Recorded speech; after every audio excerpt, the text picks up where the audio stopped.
and today it's time for podcast again, Podcast Tuesday, and next week it's gonna be anniversary podcast. Yep, that's right. Well, it's actually one day before the anniversary, the next podcast, but it's all right.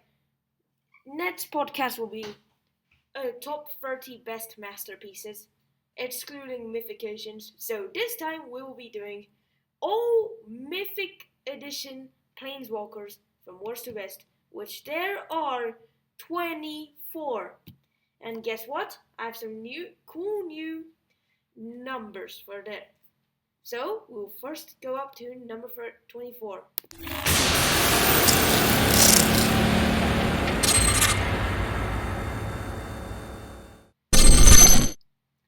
Yep, number 24, the worst mythic edition planeswalker is actually Domri Chaosbringer. Yeah, Domri, they are all very powerful, but Domri is actually the worst of them.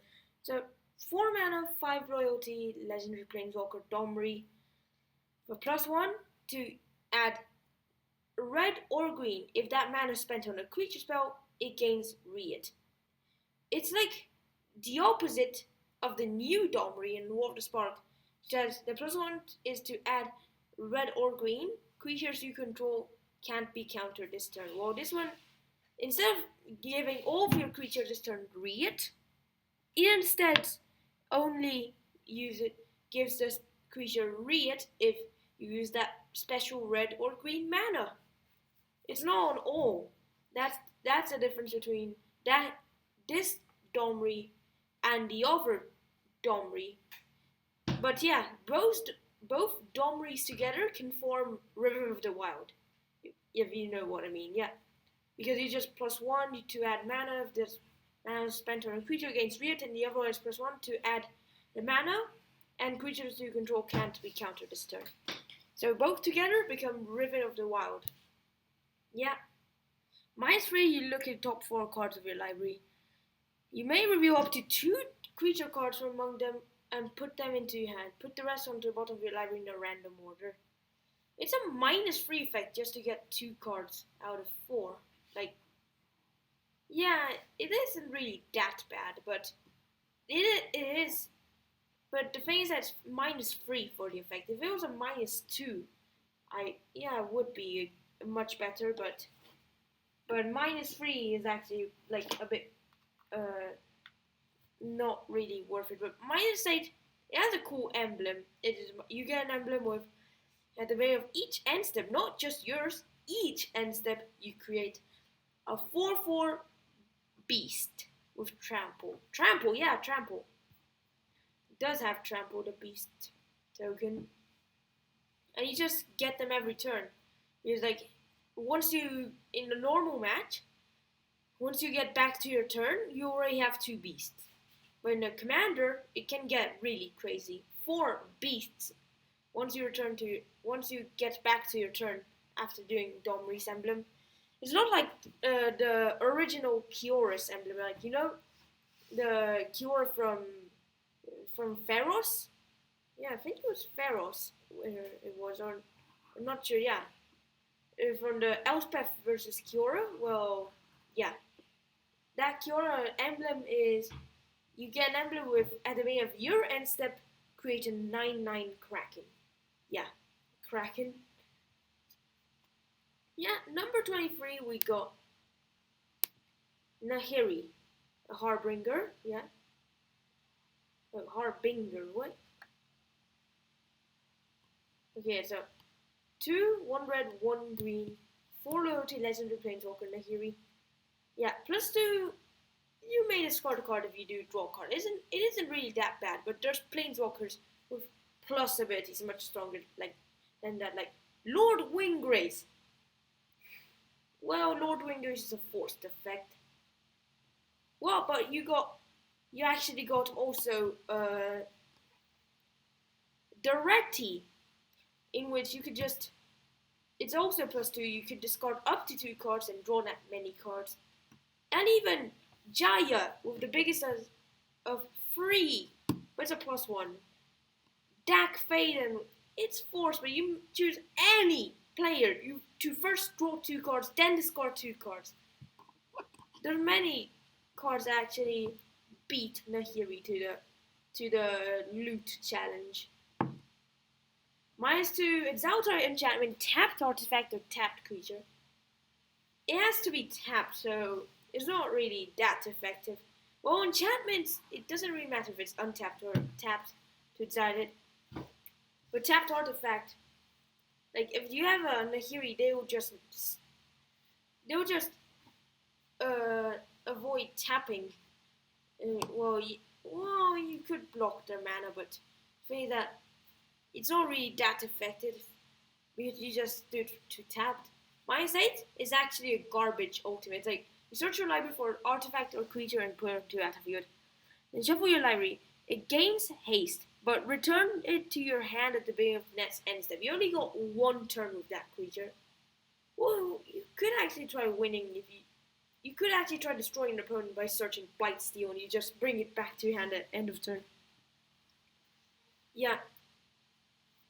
Yeah, but it would take a lot of time to get to repeat ultimate because you could just get to the ultimate, bring it. Well, yeah, it stays in your hand. Like it can be a card advantage, right? It's just one card you choose.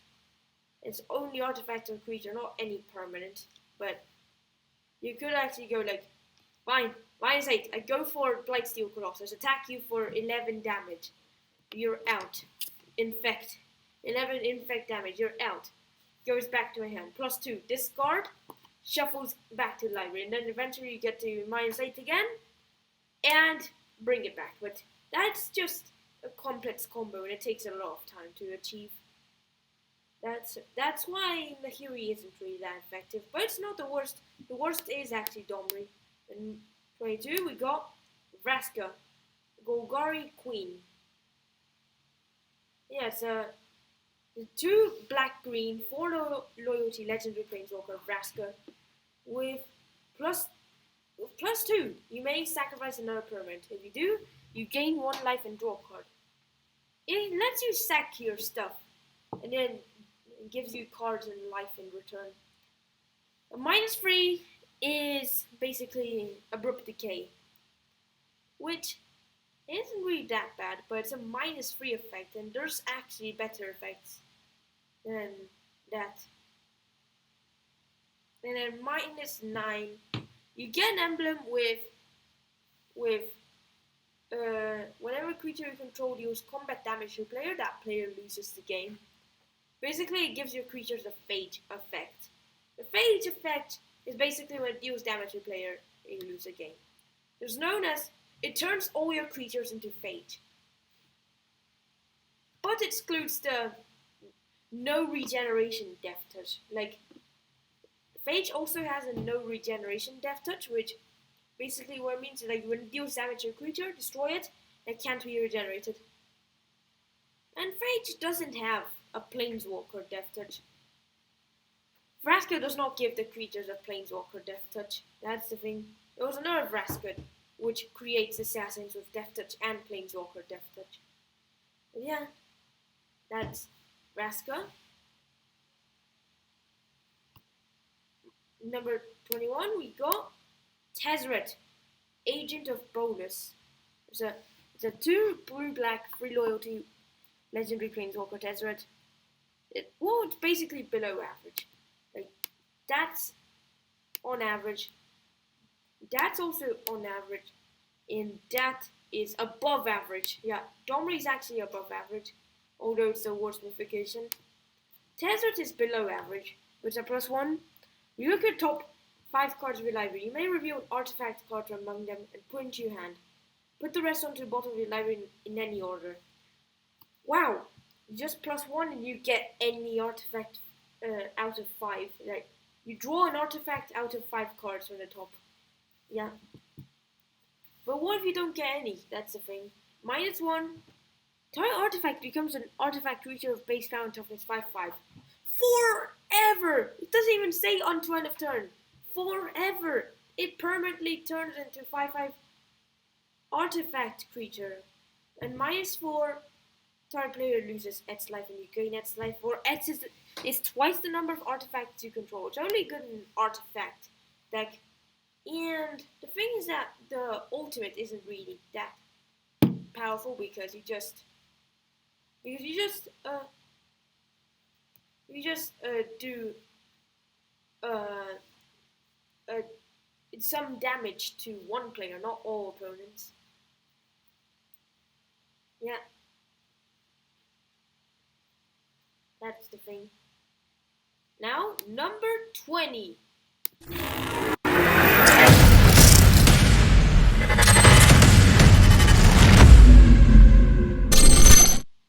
Yep, number 20 is Kaya, Orzhov Usurper. Yeah, it's one white, one black, free loyalty legendary planeswalker Kaya. With +1, it's out up to 2 target cards from a single graveyard. You gain 2 life with at least one creature card which is dealt this way. Yeah, Kaya is actually good, but it's basically only for standard, and there's much better planeswalkers, of course. That's a +1, yeah. But not for each creature card it's out. Only if at least one. So you just have to try. It's out a creature and then a non-creature from the same graveyard.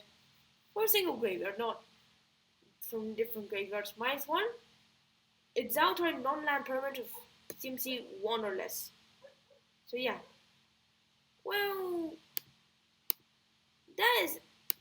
Oh, wait, yeah. Vasquez for -3 destroyed her non-land permanent CMC 3 or less. Kaya -1. It's out her non-land permanent with CMC 1 or less. Exactly! Kaya's -1 is actually better than Vraska's -3. The proof is there. It is actually there. You see?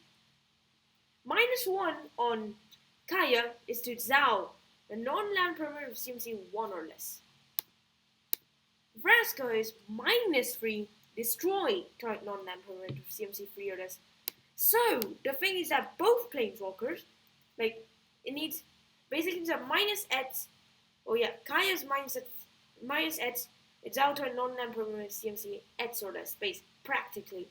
And Vraska's that, but instead destroy. But yeah, it's not really that. You get to choose how much, but it just says there on the card. But if you just follow this pattern, Kaya -1 is better than Vraska -3. There we go. Yeah, and Kaya is actually on average. It's a 3 mana free loyalty. -5, which is an easy ultimate, like Tezzeret. Yeah. Here's Kaya deals damage to target player equal to number of cards that player owns in exile, and you gain that much life. Well, Tezzeret has a similar one because it's that target player loses its life and you gain its life, or its is twice the amount of artifacts you control. Not equal, twice. Well, yeah, that is not twice, but it's just simply once. But yeah, with Kaya, it would just be exiling lots of cards, +1, -1, and with the help of other planeswalkers. It's not just with Kaya, it's in general. So say, for example, you have Teferi's Emblem or Venser's Emblem. You just basically exile stuff easily. Kaya actually gets stronger with each of those. Also, Ashiok could help. The next one we got Jaya Ballard. Simply Jaya Ballard, yeah. Which, yeah, beats Nahiri with the +1 effect. No, not the plus. Yeah, it is a +1 effect. Jaya Ballard has 2 +1 effects. Jaya is on average the 5 mana 5 loyalty +1. Add red. Yeah, but spend it only to cast instants or sorceries. Well, yeah, it's actually 3 mana with a +1, but only to cast on instants or sorceries. It's good with lots of instants or sorceries. +1, discard up to 3 cards and draw that many cards. Yes, this does mean you can discard 0 because MTG is not Pokemon TCG. Because yeah, because if it says up to, you don't have to do at least 1. It can do even 0. Actually, yeah. In -8, you get an emblem with, you may cast instants or yeah, basically you get an emblem with your instant sorceries have flashback, which is equal to its ceilings, which is equal to its mana cost. Yeah, practically that's the emblem, which can be a bit good sometimes, but not always. And the second +1 effect in Fuel did the -8 is you just discard instant sorceries. Or the +1 is the first +1 can help you cast those instant sorceries. So then -8 again, and yeah, there you go. This is how Giant Ballard works with its emblem. Well, with her emblem, yeah, basically. But yeah, 18 we got Elspeth, Knight Errant, which, yeah, it's a 2 white 4 loyalty legendary planeswalker Elspeth.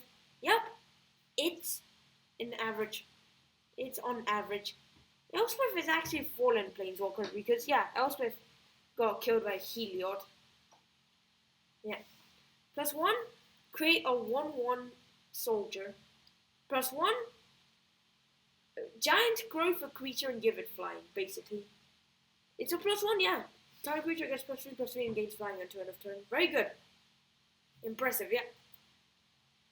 You just make a very cool creature just much stronger and gets an evade, can evade.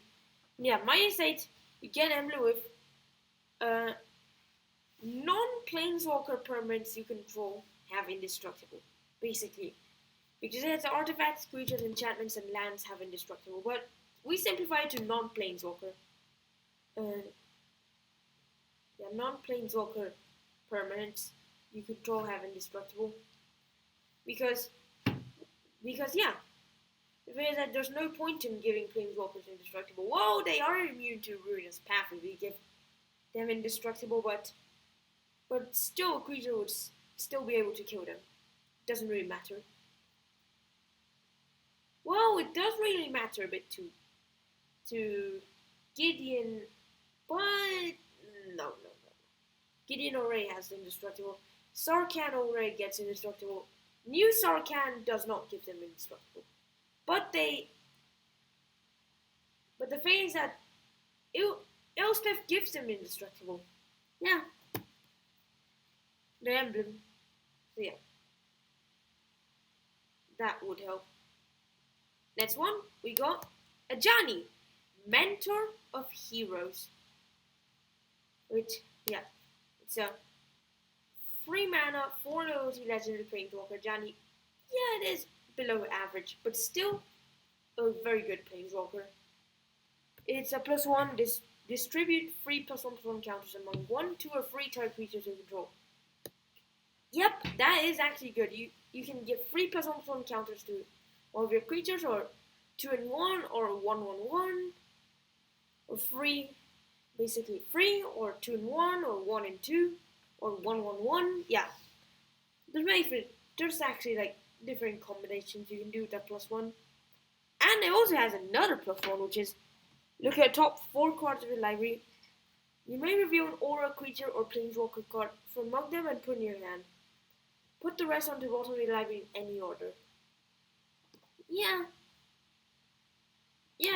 it can actually. It's a +1 to get card advantage. You draw an aura, creature, or planeswalker out of 4, basically. It's good. And a -8 is very impressive. You gain 100 life. Yeah, you gain 100 life. That is actually what the text says. You gain 100 life. Well, Haunt of Hightower can gain that much easily. Or Laurel as well, but yeah. You gain 100 life. That is actually a lot. Yeah, a lot of life. As an ultimate. Yeah. And both +1s are very good. You would be very lucky if you reach -8. Yeah. Next one, we got Liliana, the Last Hope.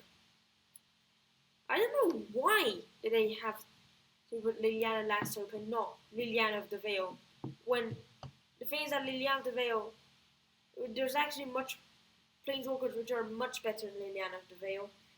And they choose to put Liliana Last Hope instead. Which is actually not really that good anymore. But yeah, it's a 3 mana 3 loyalty legendary Planeswalker Liliana. It's on average, yeah, +1. Up to 1 target creature gets -2/-1 until your next turn. Yeah, it can be removal with +1 or just weaken something for 1 turn. -2, mill 2, not 3, just 2. It's not really that good. Then you may return to a creature. Then you may return a creature from your graveyard to hand. So it actually goes through Ground Seal. Yeah, -2 for Liliana goes through Ground Seal. So like, if you're using Liliana Last Hope, you don't really care about Ground Seal. Yeah, -7, you get an emblem with at the beginning of your end step, create X 2/2 black zombies. Where X is 2 plus the number of zombies you control. Yeah, so if you don't have zombies in your deck, yeah, the emblem is still good because you just go like 2, then 4, that's 6 in 2 turns. Then you go for 8, that's 14 in 3 turns. Then you go 16, that's 30 zombies in 4 turns. Let's just hope there's no board wipe or removal. But that's saying you don't have any zombies. You didn't have any zombies at the start. Is that lightning? Is that lightning in the background? I think so, but yeah, doesn't really matter. Next one we got number 15. It's time for the special number again.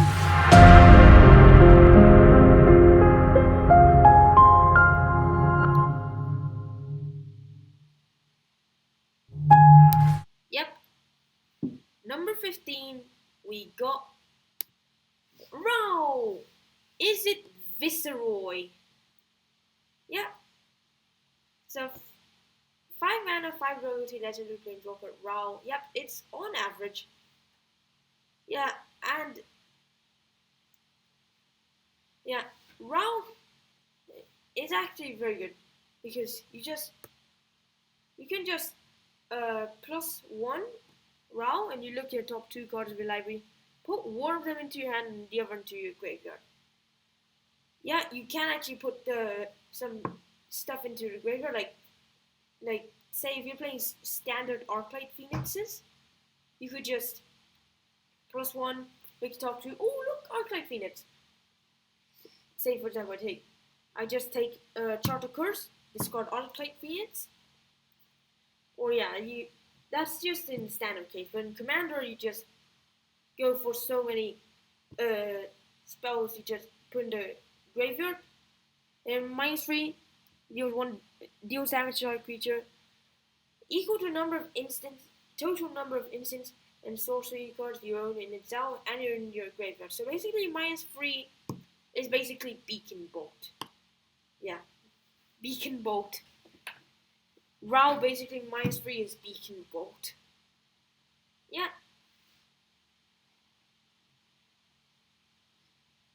He is very good, the -3 +1, and -8 is a very cool emblem, which is whenever you cast an instant or sorcery spell, it deals 4 damage to any target and you draw 2 cards. So you just, with Omniscience, you just loop into so many spells and you just bolt, but by just casting just regular instants, like, you see for example, you're playing a Locust God deck, and they go like, okay, Overwhelming Insight, I draw 7 cards. Actually, I draw 9 cards and deal 4 damage to a player. Hold on, wait, deal with it? Like, the opponent goes like, what? Overflowing Insight and you deal damage with Overflowing Insight? Yeah, that's a Royale's emblem effect. Or like, say for example, I just go like, Days Undoing would just exile the stack. So the thing is that Royale's effect wouldn't happen. No, yeah, it would actually happen. It would actually happen because you first roll two cards which doesn't really matter. You deal 4 damage. What you just really care about dealing the 4 damage. If you're gonna do a Days Undoing, which you could just go with Time Spiral, and you just don't have to end your turn. But yeah, Time Spiral has to be exiled, but Days Undoing can stay in the graveyard. Ooh, there's actually another way to put Days Undoing in the graveyard. +1 Royale. Yeah. Anyway, if it goes to exile or to graveyard, it doesn't really matter.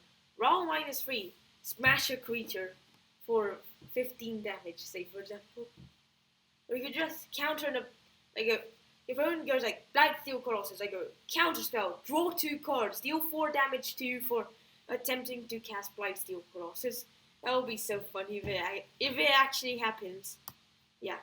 Number 14, we got Duretti, Ingenious Iconoclast. You know how previously in the podcast I have mentioned Duretti? It's not this Duretti. As you can clearly see there is no loot effect in this Duretti. It's the Commander Duretti that has a loot effect. Yeah. Commander Duretti has a loot effect.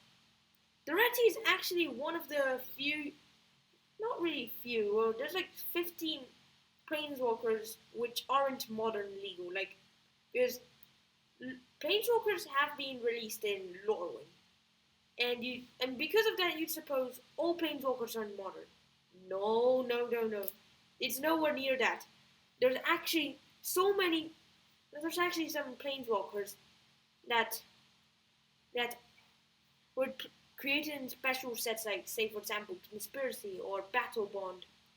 Even Unstable has a Planeswalker. But yeah, in special sets, which they aren't modern legal, but they can be played in Commander, Legacy, which I wouldn't recommend. Vintage, which they're nowhere near Vintage. Yeah. And yeah, basically. But Duretti is good. It's a 3 mana, 3 loyalty Planeswalker. Duretti. Raw was on average. Duretti was on average. Is on average. Yeah. +1. Create a 1/1 construct artifact creature token with Defender. It creates a blockers for you. Yeah, with a +1. -1. You may sacrifice an artifact. If you do, destroy an artifact or creature. Yeah. It's very good because you could just sacrifice those blockers to smash other big creatures or big artifacts. So you could actually smash Nevinyrral's Disc before it blows up. Yeah, you could do that. But you could only do that if it's tapped. Because otherwise you just force them to blow it up in response. Well, you do force them, but you failed your mission to cancel the blow up. But you forced the opponent to. And yeah, Mindset is actually a very epic ultimate. It's choose target artifact card in a graveyard or on the battlefield. Doesn't even have to be in the battlefield. You could actually have discarded it with the other Duretti. That would be hilarious if it actually happens. Create 3 copies of it. Not 1, not 2, but 3 copies of the token. Yep, that's right. And you know what that means? It doesn't even have to be your own. It can be from an opponent. You're like if you can't get a Blightsteel Colossus yourself, copy 3 from the opponent. That's so simple. Or copy the Darksteel Forges. Or copy what? Copy Nephthys? No. What? Why would you do that? Doesn't make sense to copy Nephthys. It doesn't make sense to copy Unwinding Clock. But yeah, copy Blightsteel, Darksteel Forge, which, Darksteel Forge maybe not, but Blightsteel Colossus, Darksteel Colossus. Also, you could do Soul Ring, which Soul Ring, no. You just get 6 extra mana. 6 extra mana for -6. I'd rather stick to Jaya Ballard +1. Never mind, but yeah. Durante, without a doubt, is very good, actually. But does not stand a chance to the other 13. And we'll go to number 13. We got Tezzeret, Duskseeker, which is a 5 mana 4 loyalty legendary planeswalker Tezzeret with +1 untap up to 2 artifacts. Yeah, you get to untap your artifacts. So if they tap for mana, you refresh the mana. If they were creatures, you could just refresh them. If you want to just blow up Nev's Disc as soon as you play it, you could do that, but I don't know. But Tezzeret is below average, without doubt, much better than the other Tezzeret. Yeah. No, not Kaya. I said Tezzeret, not Kaya. Yeah. But yeah, that Tezzeret is very good because you just use as a +1. You just get artifacts -X. You search for an artifact with CMC X or less and put onto battlefield. Then shuffle your library. You could just go and you just search for anything you want. Yeah. For any artifacts with CMC X or less. So if you manage to get Tezzeret up to 12, you could actually blow up Tezzeret and bring in Blightsteel Colossus.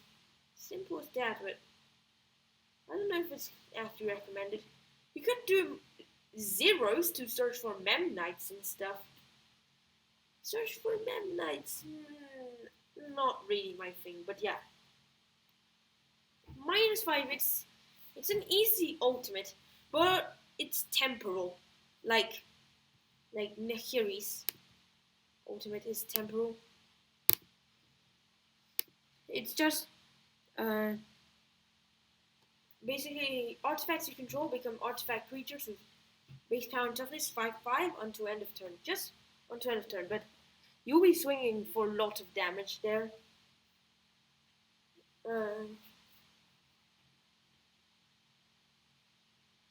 Well, yeah.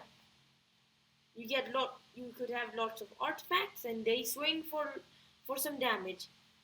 But it will turn your big artifact creatures into 5/5s, which wouldn't be that good.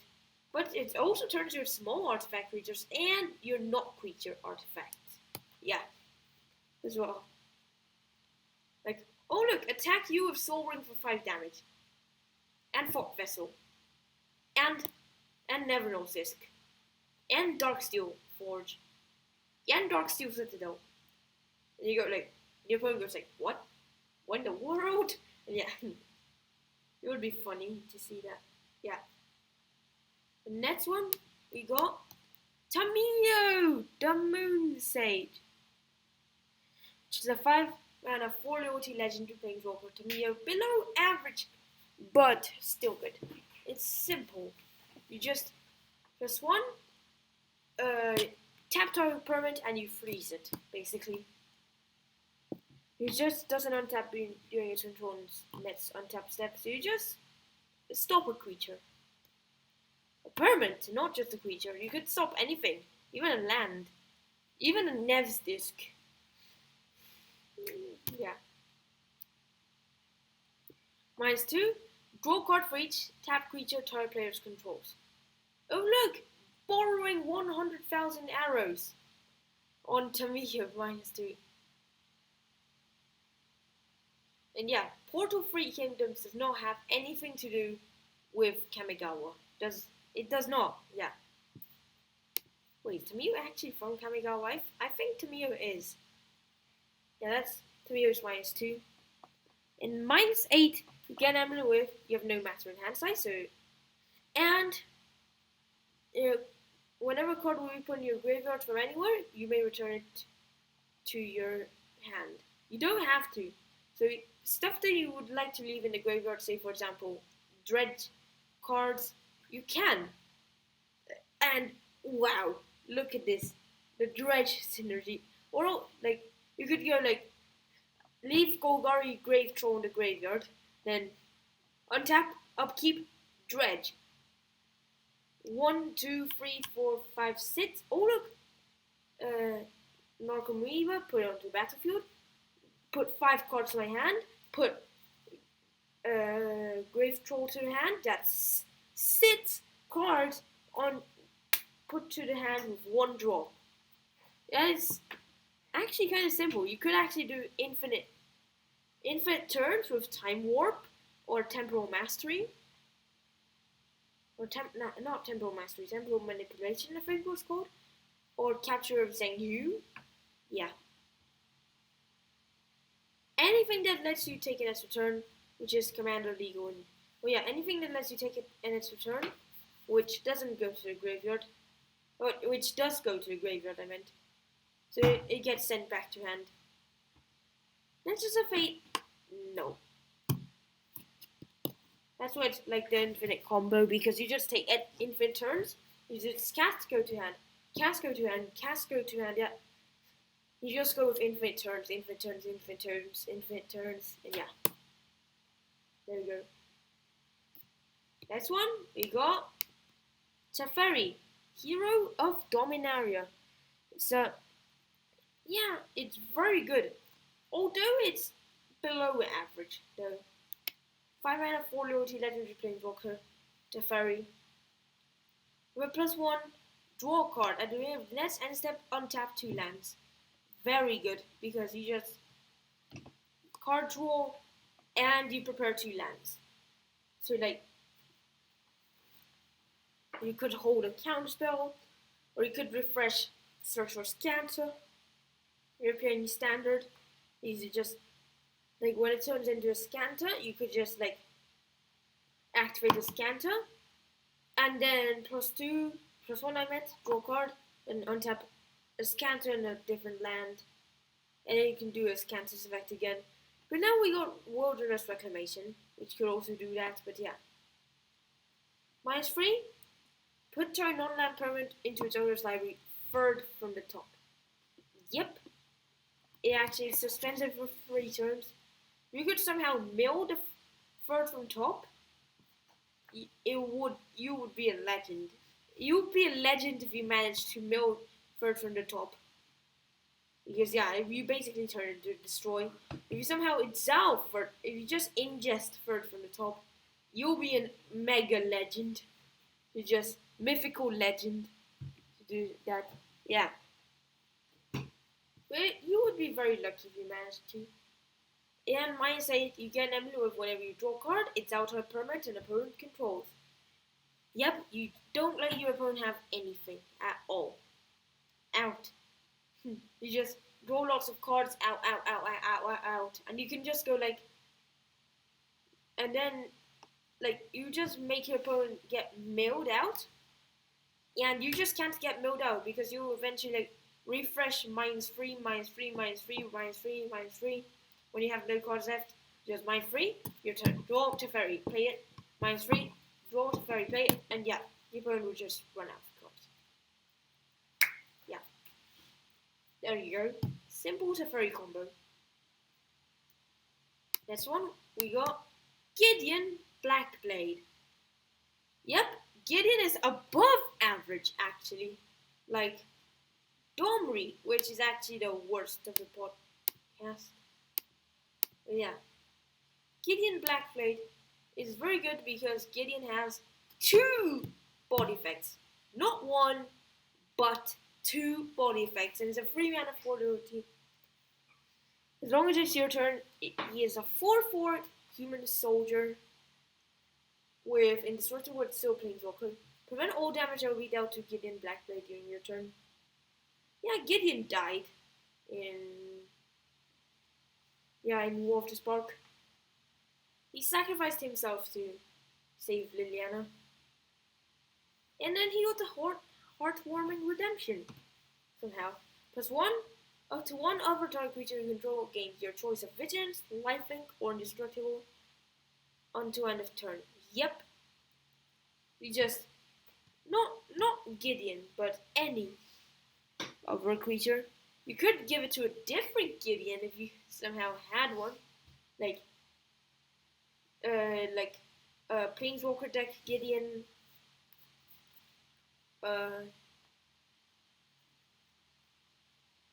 What other Gideon?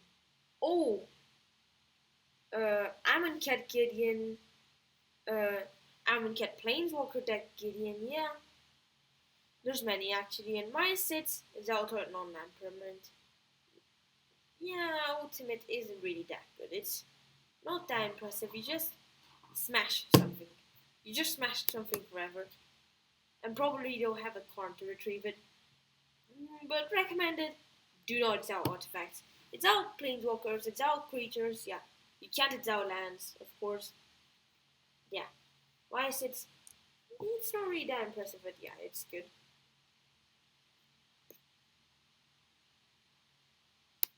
And number 9, wait, yeah, forgot to do number 10.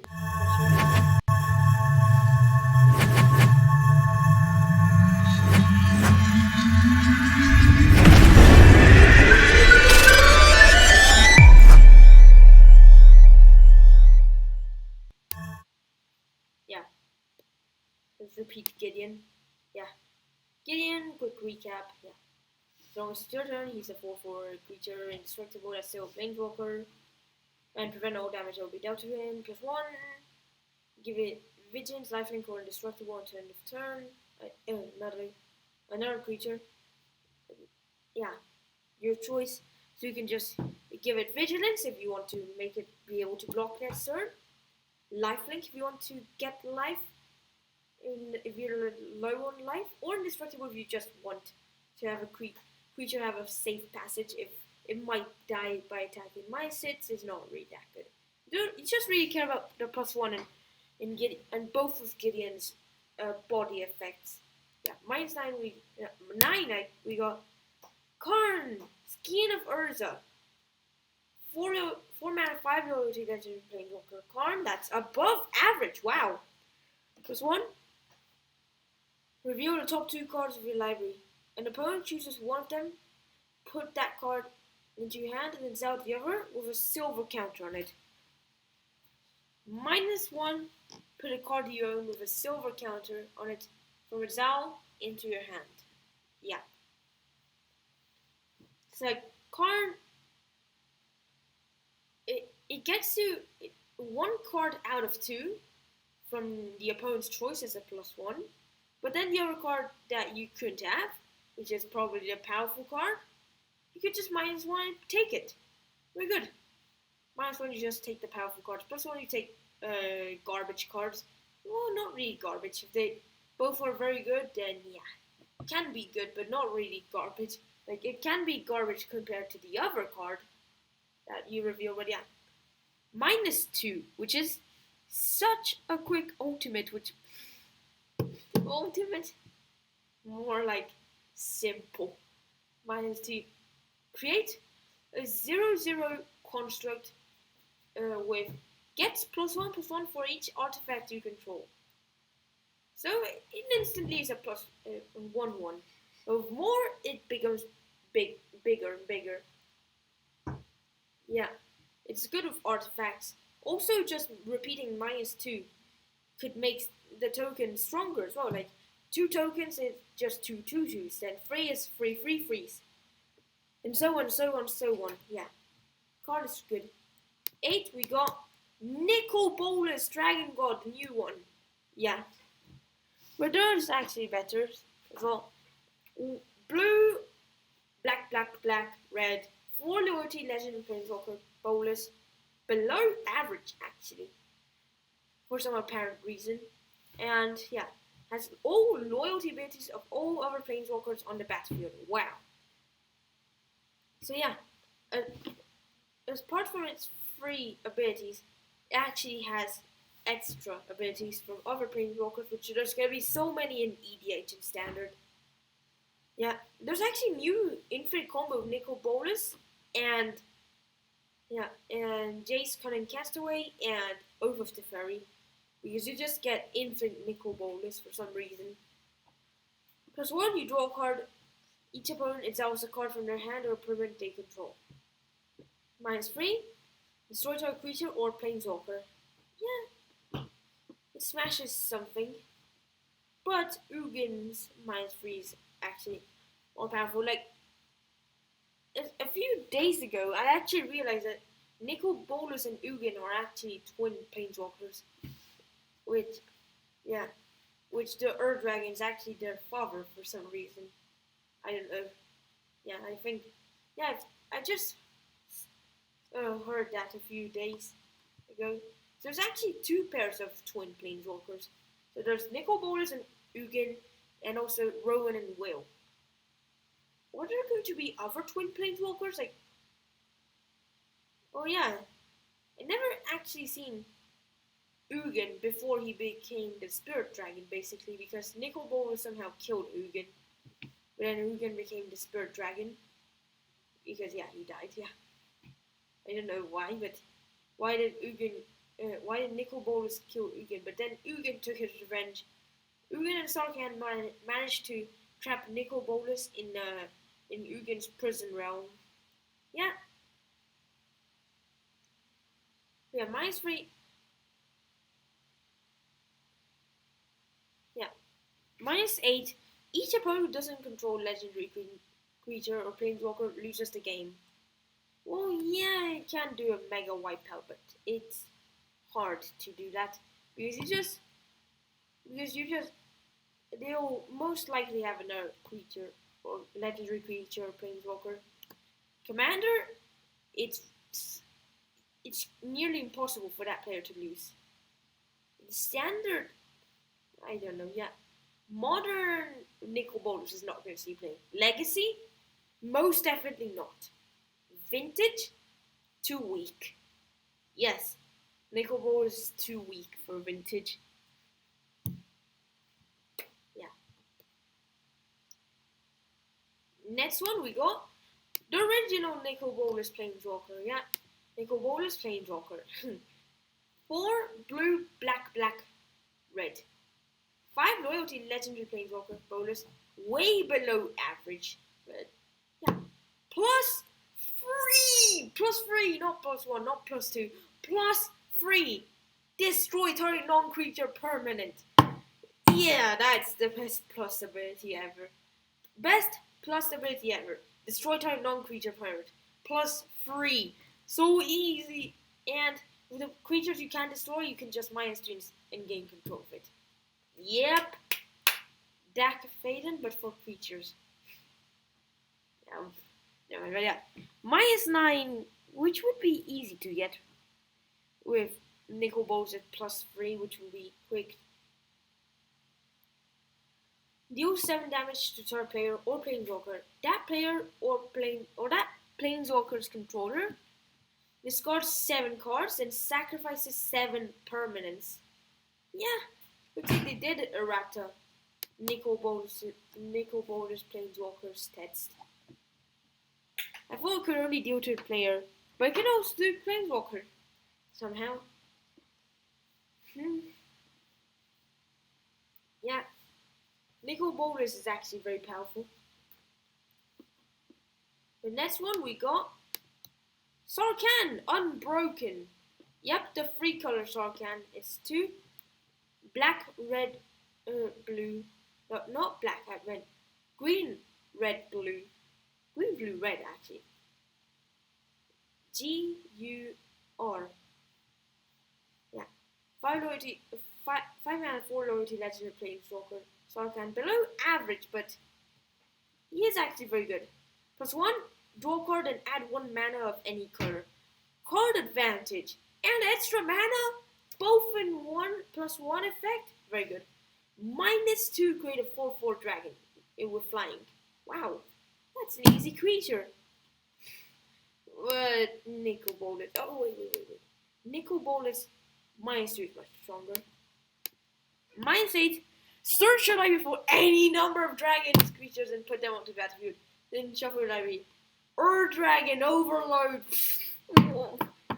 You just smash the game. You just smash everyone with Sarkhan's ultimate. You just go like, whoa, so many dragons, and then your all opponents concede. Yeah. There we go. Simple. And number 5, special number.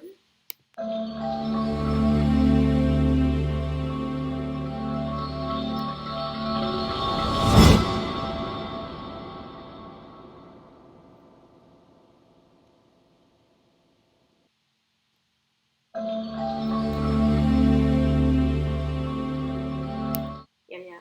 There we go. That was number 5.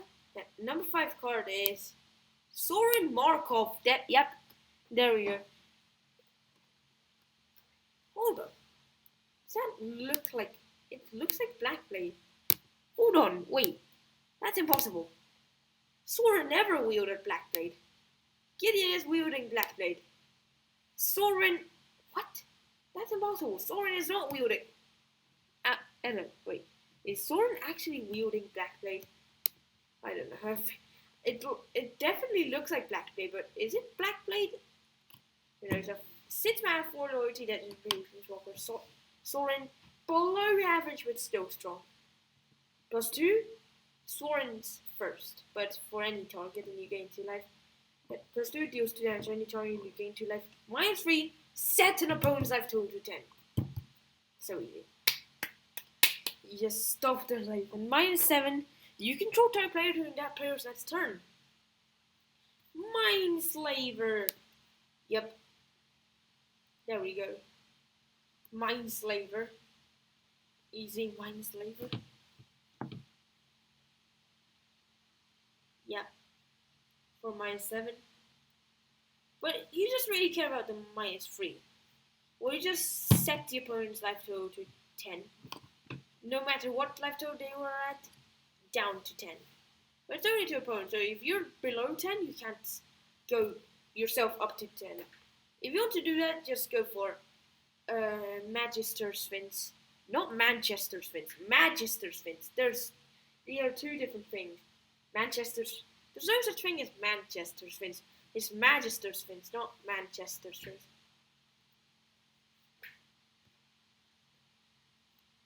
Yeah, it's very good. 4, we got Dak Faden. Yep, well, Dak Faden has been killed by an Eternal in WarSpark. Yeah, yes, 3 mana, 3 loyalty, legendary planeswalker, Dak. On average, yeah. With +1 off, top player draws 2 cards, then discards 2 cards. Yeah, very powerful. +1, -3, gain control of target artifact. Any artifact, yeah, you steal it. Yeah, and it's very good. Just take anything and mindset. You get an emblem.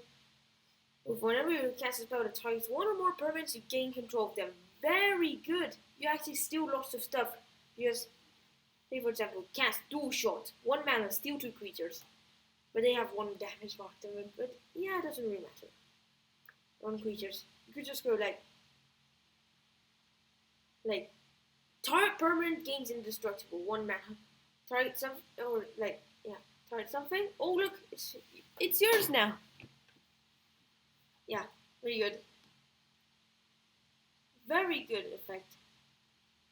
3, we got Ugin, the Spirit Dragon. Yep, there we go. 8 mana, 7 loyalty, legendary planeswalker. Ugin, below average, but still good. For +2 of deals 3 damage to any target. Yep, he just likes bolting everything. He just likes bolting. -X. Now each permanent with CMC X or less, that's 1 or more colors. Board wipe. Yeah, board wipe. And with Painter's Servant, 0, get rid of all lands. Painter's Servant is banned in Commander for a reason, and that is one of the reasons. That's why Painter's Servant is banned in Commander. Yeah.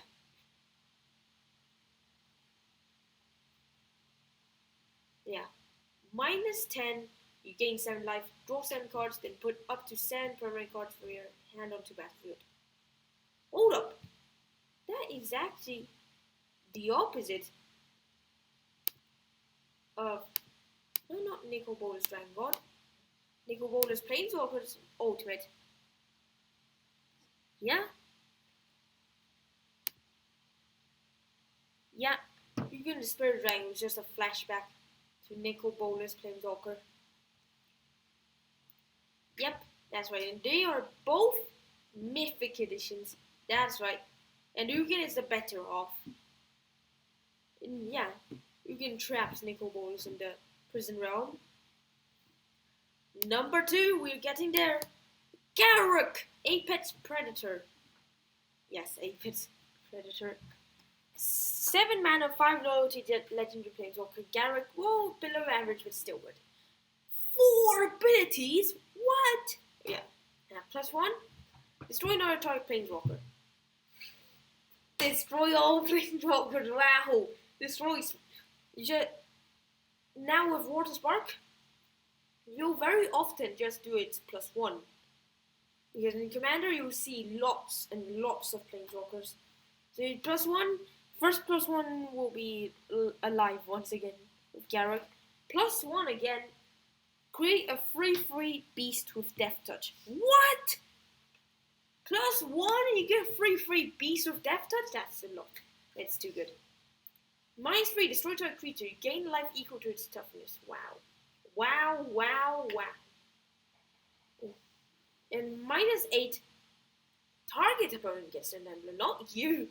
Target opponent gets an emblem with whenever a creature attacks you, it gets +5/+5 and gains trample on turn of turn. When the creature attacks the player with the emblem, not you, of course. What? Otherwise, it'll be garbage of a -8. Like, so yeah, you give it to an opponent and then you just group hug against that player in Commander. Because then the players would just start attacking that player because their creatures will be boosted. Yeah? But they could still attack you. But that's not the best planeswalker. The best Mythication planeswalker and the best planeswalker is actually Jace the Mind Sculptor. Yep, there we go. Below average, but still, Jace the Mind Sculptor is the best planeswalker in the game. 4 mana, 3 loyalty, legendary planeswalker. Jace, 4 abilities. Yeah, like. Oh wait. Yeah, like Garruk. Render forest.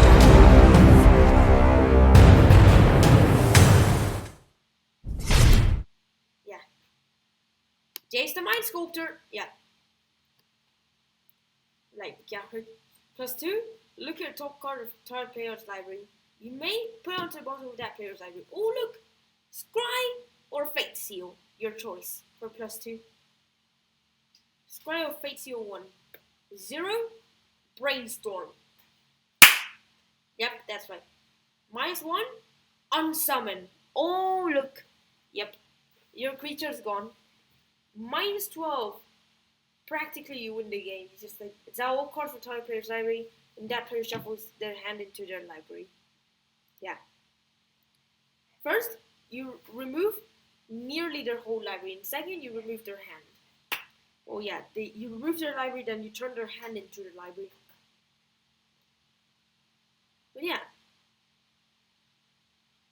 that is actually all of the Mythication Planeswalkers. So yeah, type in the live chat, shop chat, stream chat, or in the comments which of these cards that you like the most. Did you manage to get any of the Mythic Edition boxes? Guilds of Ravnica, Ravnica Legends, WarSpark, any? Yeah, did you get any? But yeah, I couldn't. I wanted one but I couldn't. But yeah, thanks for watching. Hope you enjoyed it. Like, subscribe, follow, share with your friends. Stay tuned to our next videos, streams, and podcasts. The podcast will be live every Tuesday, and next week we got anniversary podcast. Yep, that's right. Yeah, it's on every Tuesday. Yeah, watch my other videos. Thanks for watching. Hope you enjoyed it, and bye. Beautiful.